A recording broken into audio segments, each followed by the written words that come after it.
Thanks for joining us for the City of Maple Grove Report. I'm Dave Kaiser from CCX Media, along with Heidi Nelson, Maple Grove City Administrator, to talk about the May 5th meeting. We've got a couple meetings to touch on, plus a very busy May in the City of Maple Grove. So get your calendars ready for later in the program because a lot is coming up in the middle and end of the month. Let's begin though on May 5th with the first work session was about pavement, and we've talked about this a few times. A big discussion. Yeah, this was our third go at this to kind of try to wrap up all the information, and this work session kind of wraps up all of our winter work session work where we work through a lot of bigger issues, pavement management, how we're doing that, our water treatment plant, water utility, those types of things. So good to have these winter months to kind of get through these heavier topics. But this final discussion was really around, we've been through this in the past couple work sessions, we're going to be making some tweaks to how we do pavement management, incorporating some mill and overlays and some rehab projects versus just kind of doing full reconstruction type work. So kind of trying to make those dollars stretch a little bit more in terms of our pavement management, but also then how do we pay for that? And so we have long had discussion with the council about the need to increase, the city's levy contribution to our road reconstruction program. We continue to see, costs of projects increase, and therefore, the cost of the assessment, roughly about 50% of the road cost is assessed out to the property owner. Utilities are paid through utility fund, and then the city contributes about half from the levy. So that's just a general tax levy contribution. And so a lot of good discussion here about maybe augmenting the levy.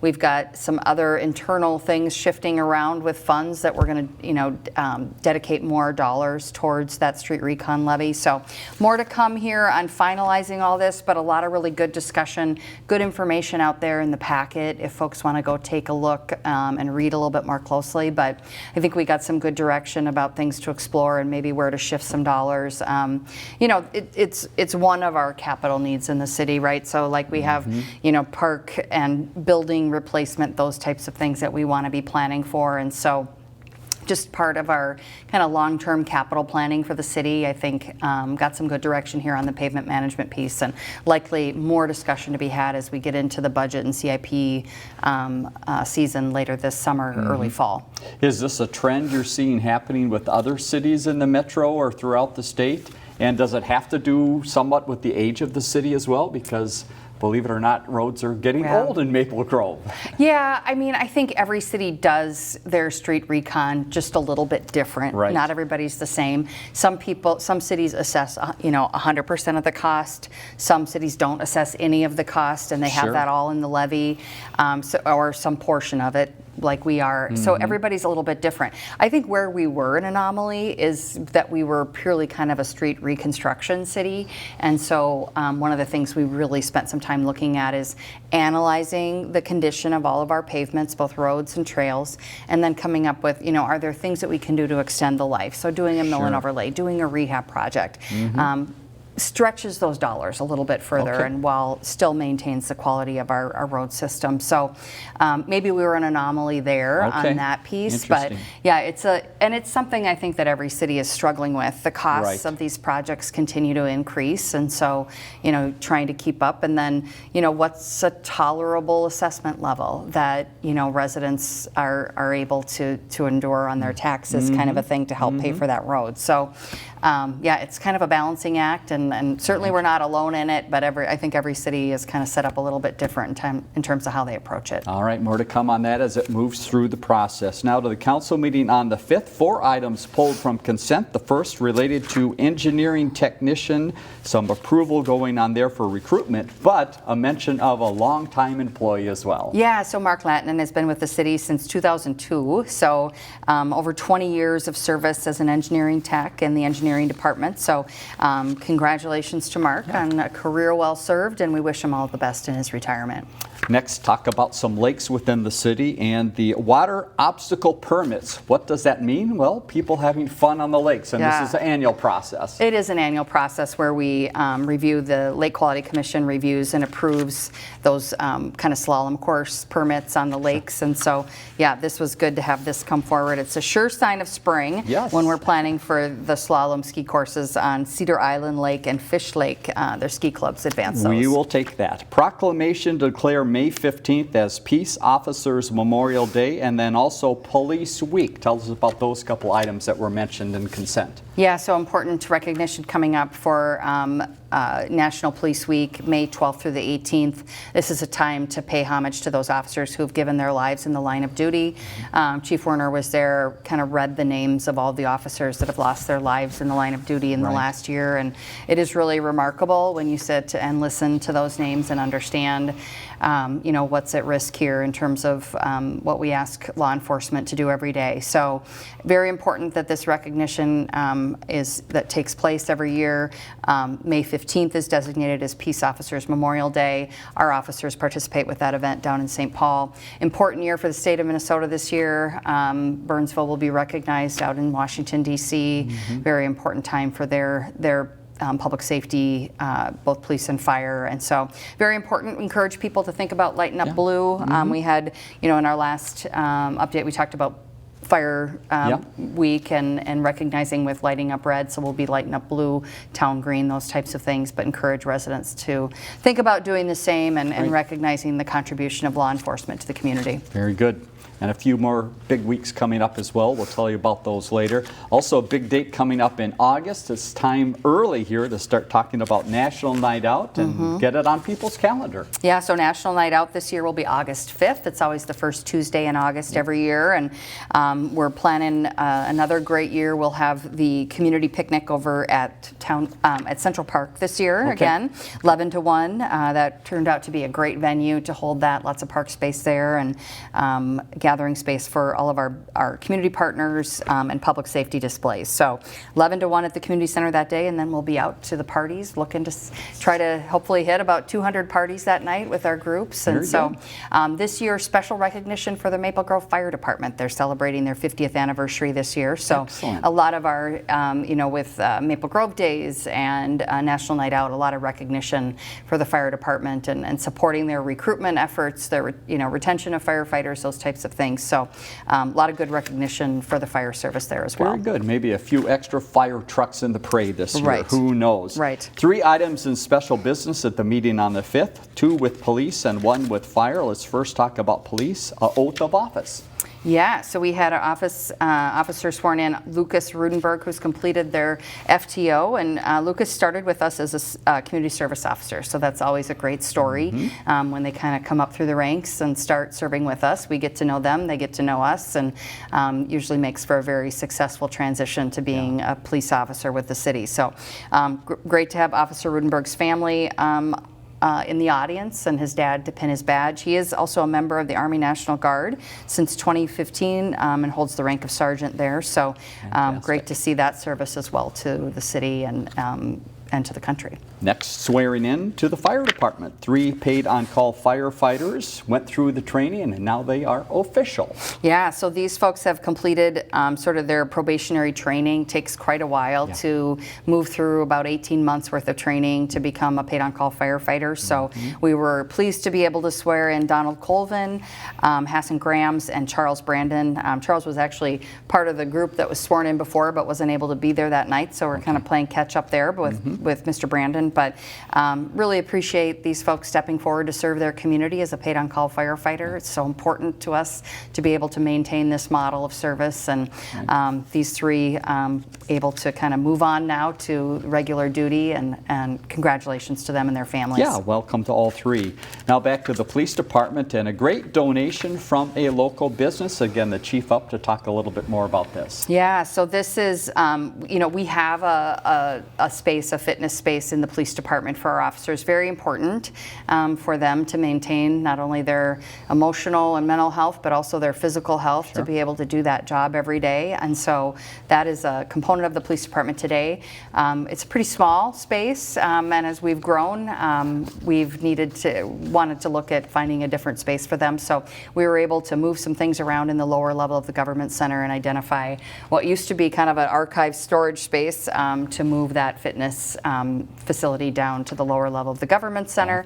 And then we have more space to add more equipment to serve the needs of the police department. So really grateful for the donation. of Anytime Fitness. This is their Osseo location. They're closing, and so they were interested in donating some of this equipment, so we'll be putting it to good use there in support of the wellness of our police officers.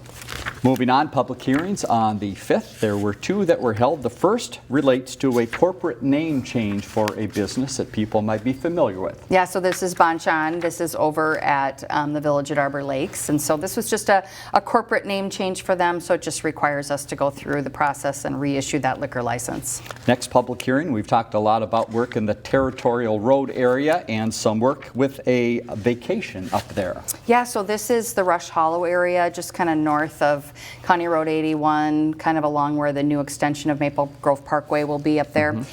So this is for the senior co-op building that's being built up there by Artesa Development. So we're really looking forward to that addition there. Every time one of these new senior co-op or senior buildings comes online, they're usually sold out before they're complete in construction, so we know there's a demand for that type of housing in the community. So this just kind of cleared the way for vacating some of those old easements, and those will get rededicated then with the plat. Moving ahead, update from Community and Economic Development. Planning Commission, actually 2 meetings coming up in May. They are going to be busy. What are some of the things on their agenda? Yeah, so some good new development coming. May 12th, Planning Commission, 21 new single-family homes down at the Ridge at Elm Creek. So this is kind of the development in the southwest corner of the city, that Elm Road area. A few more lots coming forward there. We have a ZOTA amendment, or a zoning text amendment, regarding some parking restrictions changing there. And then the May 27th Planning Commission shifts to Tuesday because of the Memorial Day holiday there. But a Culver's out at 101 and Bass Lake Road. I think this will be a welcome addition out there for those folks that live out there. And then the MGM Liquor Store making some building changes there to accommodate a restaurant. So that's up in the Maple Grove Parkway area, kind of just by Menards. All right, we'll have some recaps of those as we move through the next meeting. Engineering Public Works, this is the longest item of the evening. Presentation of the Northwest Service Providers Study Draft Report. Give us a little history on what this is and then what happened. Yeah, so we embarked on a study jointly with the City of Plymouth. We both are suburban transit providers, and looking at, how do we do things better together up here to serve the Northwest Metro. So we both run express routes downtown. We both run sort of that local micro transit in the community. Ours is My Ride. I think theirs is called Click and Ride. But how do we do things better together to serve this Northwest Metro? So taking a look at both of the service lines and identifying tweaks to the bus schedules to try to address sort of the changes, in the workforce. If maybe people going downtown, at different times of the day and maybe not for a full day, those types of things. So how can we tweak that and complement what Plymouth has going on? And then when it comes to our My Ride service, is there an opportunity maybe to have one common app where you can book either Maple Grove or Plymouth service, and that they sort of become, one service that provides coverage over a bigger geographic area. So those are the types of things that were, really looked at in this study, trying to identify, what does transit look like now that we are, really sort of 4 years post-pandemic. We kind of see maybe the patterns of, where people have gone back to the office or not gone back to the office, and how do we adjust what we're doing from a transit perspective. It is, on any given day, I'm always paying attention when I see the Maple Grove Transit buses, how full are they?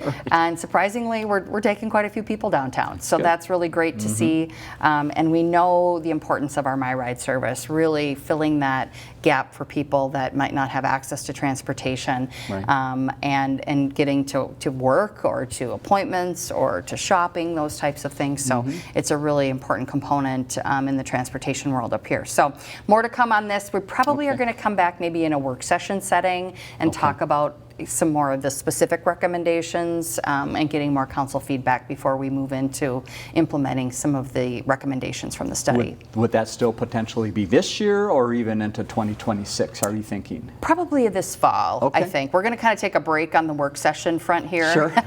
I get for May and well June deserved. and July. Give everybody a break and a little more time in their day while the weather's nice.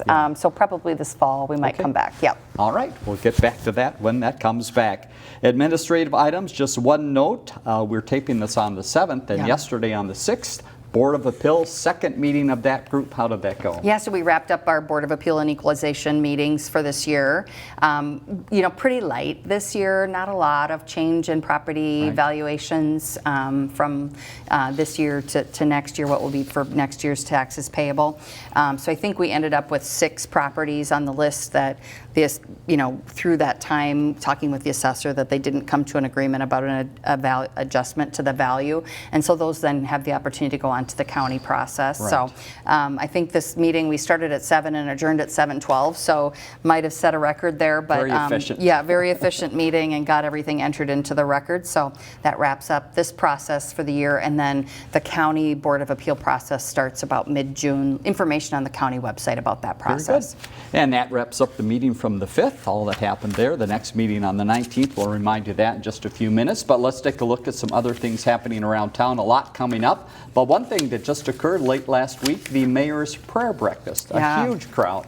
A very large crowd. We had to get real creative in terms of moving the buffet line out to the hallway to accommodate more tables, which is a wonderful problem to have. And the even better story here is just the faith community that was represented there that morning.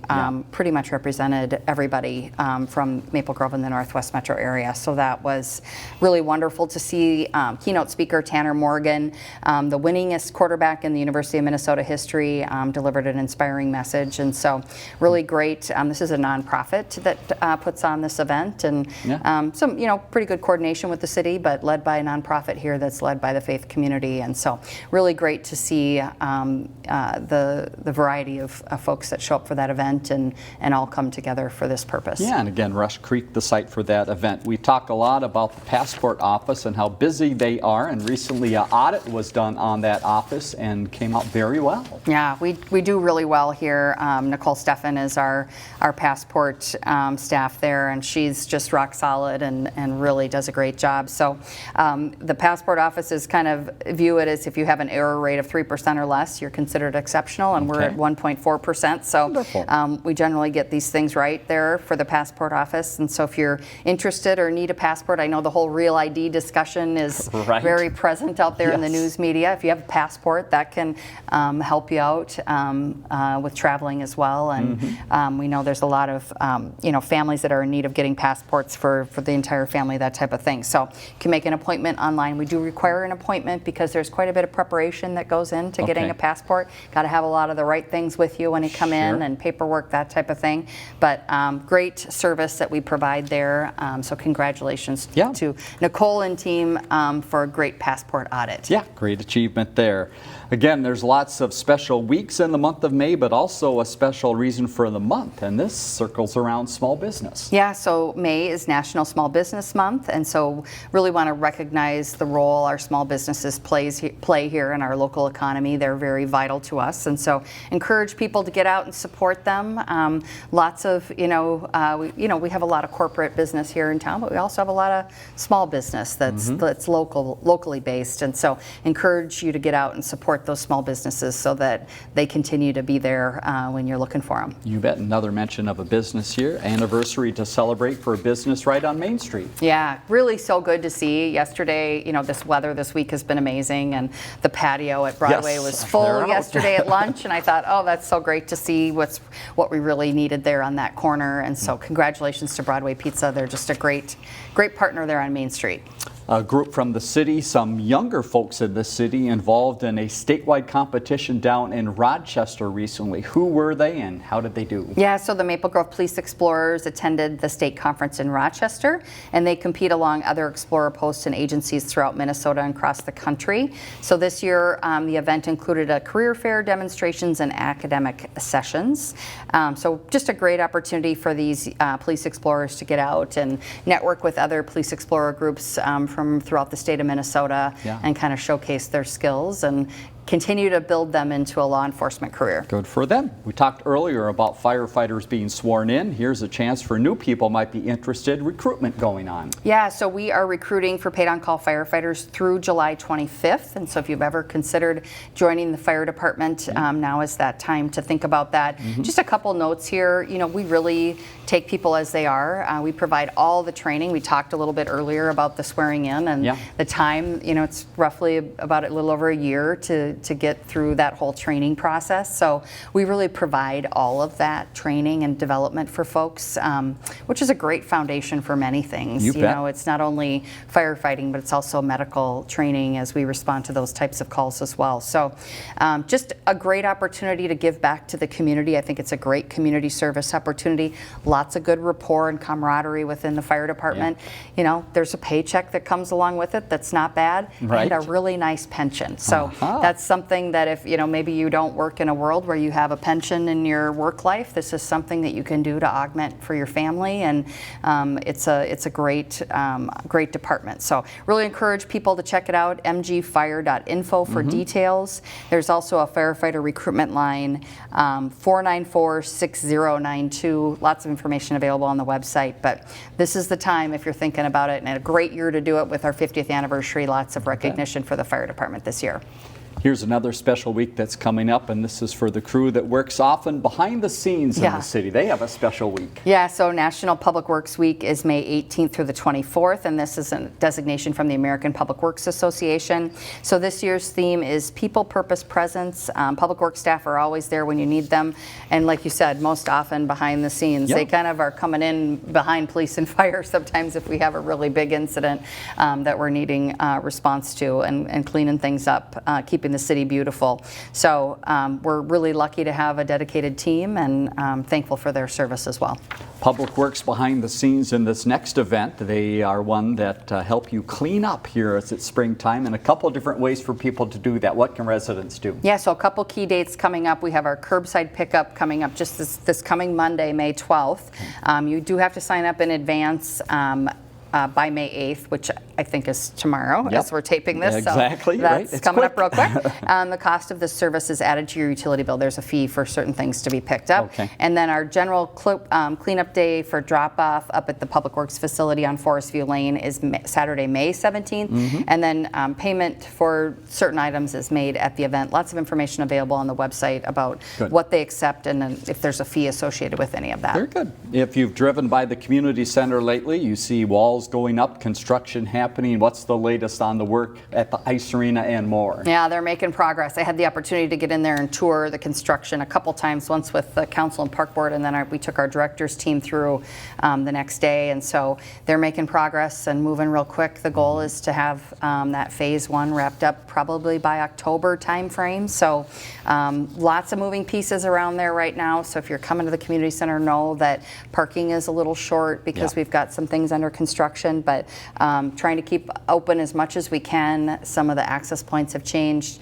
The access point to the rink has changed to kind of that furthest east door, and so just keep an eye as to what you're doing in the parking lot. Maybe slow down a little bit. We got people walking in different places, so we'll get through this phase of the construction, and then we'll move on to phase two. All right, we'll watch it go up. All right, get that calendar out. Here's some dates you need to know for some fun things coming up in the city. The first has to do with people and dogs. What's the big event? Tails and Ales event returns this spring, and this is at Central Park on Saturday, May 17th from 2 to 7.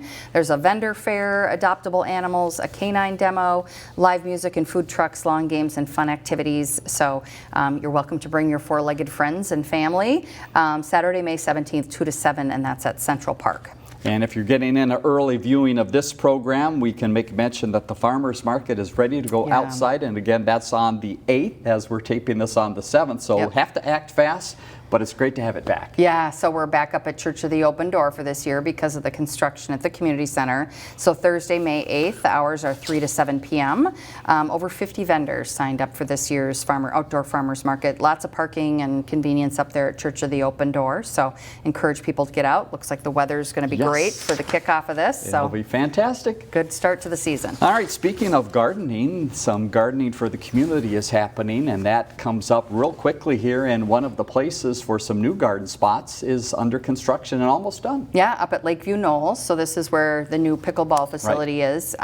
So staff are installing the fencing with the raised garden beds. So that's getting underway. So the garden is expected to open around May 19th, along with the garden at Donahue North, and that's the one we did last year. So this is our second community garden, and just have been really successful and well received by the community. Here's one that's a little ways out to get on your schedule as well. It's an annual favorite in the city, Chalk Fest. Dates have been set. Yeah, June 7th and June 8th. It's coming up here quick, but great annual event on Main Street. They're expanding a little bit more to the north this year. Hours are 10 a.m. to 6 p.m. both days. Lots of details at chalkfestmaplegrove.com.